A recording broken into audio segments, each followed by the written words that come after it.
Assalamualaikum warahmatullahi wabarakatuh. Selamat datang kembali di channel Fala Bila Yuda. Nah, setelah di video-video sebelumnya saya pernah membahas mengenai perbedaan data di KTP, akte lahir, KK, dan juga dokumen-dokumen lainnya untuk pemberkasan CPNS, dan juga saya sudah membahas mengenai ijazah untuk pemberkasan CPNS.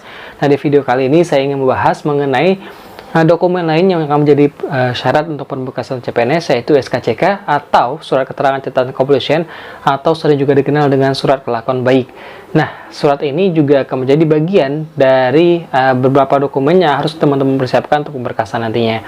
Nah, ada beberapa perbedaan pastinya antara SKCK untuk kegiatan lain dengan SKCK yang akan teman-teman gunakan pada saat pemberkasan CPNS nanti.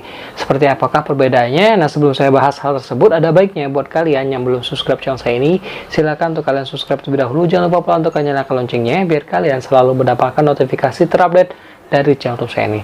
Terutama untuk kalian yang sedang mencari informasi seputar CPNS, baik itu yang sedang berlangsung saat ini maupun persiapan untuk CPNS di tahun-tahun selanjutnya. Nah, jangan lupa pula untuk kalian like dan di-share biar informasinya tidak hanya berhenti di kalian aja, tapi juga bisa bermanfaat untuk orang yang membutuhkan sama seperti kalian. Oke teman-teman, kita akan membahas mengenai SKCK yang saya sebutkan tadi, bahwa ini adalah salah satu dokumen yang harus teman-teman persiapkan menjelang pemberkasan CPNS.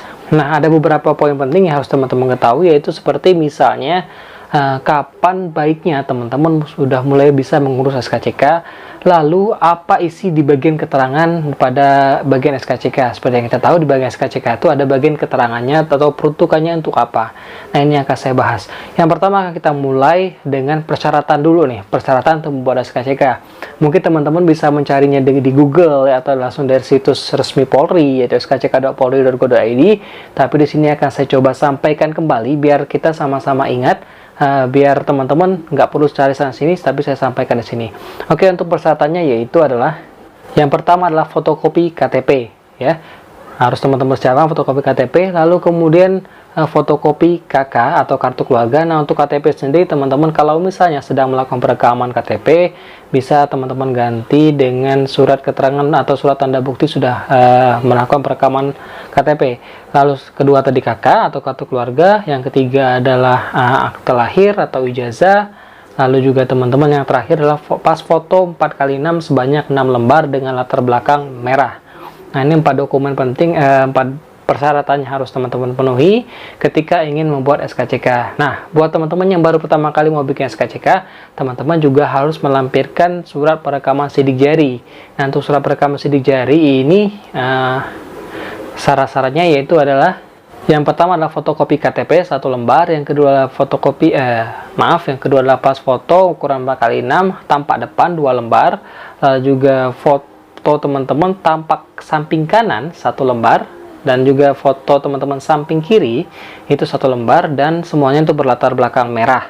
Dan nantinya juga akan teman-teman disuruh untuk mengisi formulir untuk perekaman sidik jari yang pastinya akan teman-teman peroleh pada saat pengurusan surat perekaman sidik jari ini. Nah, ketika memang sudah menyelesaikan formulir sidik jari ini, baru teman-teman bisa lanjut ke tahapan pembuatan SKCK. Nah, untuk dokumen-dokumen ini selain bentuknya fotokopi, saya sarankan buat teman-teman semuanya untuk membawa dokumen-dokumen aslinya juga. Siapa tahu mungkin di sana nanti dibutuhkan untuk ditunjukkan kepada Polres atau tempat teman-teman mengurus SKCK nantinya. Dan untuk biayanya, saya rasa ada beberapa Polres kayaknya sudah gratis ya kalau sekarang ya.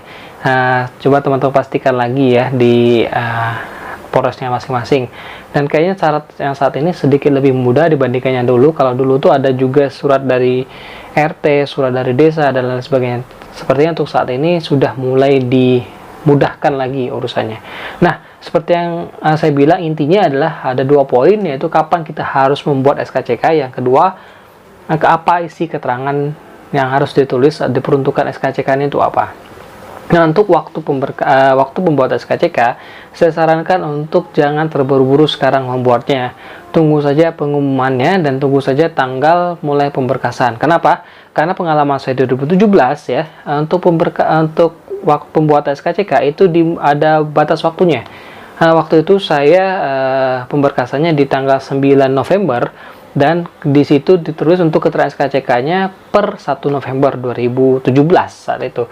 Jadi intinya, jadi takutnya ketika teman-teman sudah memulai membuat dari sekarang, ternyata ada persyaratan bahwa SKCK itu per tanggal sekian. Nah, ini kan sangat disayang sekali karena teman-teman harus buat ulang lagi. Walaupun kita tahu bahwa SKCK sendiri mempunyai batas waktu 6 bulan ya masa aktifnya. Namun untuk pemberkasan CPNS sendiri ada beberapa instansi atau mungkin semua instansi mensyaratkan bahwa SKCK yang dibuat itu per tanggal sekian. Jadi sebaiknya teman-teman tidak perlu terburu-buru untuk buat SKCK. Teman-teman bisa menyiapkan dokumen-dokumen lainnya seperti KTP, akte lahir, legalisir ijazah dan lain-lainnya. Untuk SKCK teman-teman kalem-kalem aja, tunggu aja waktu pemberkasan biar teman-teman nggak perlu 2-3 kali bikin ya.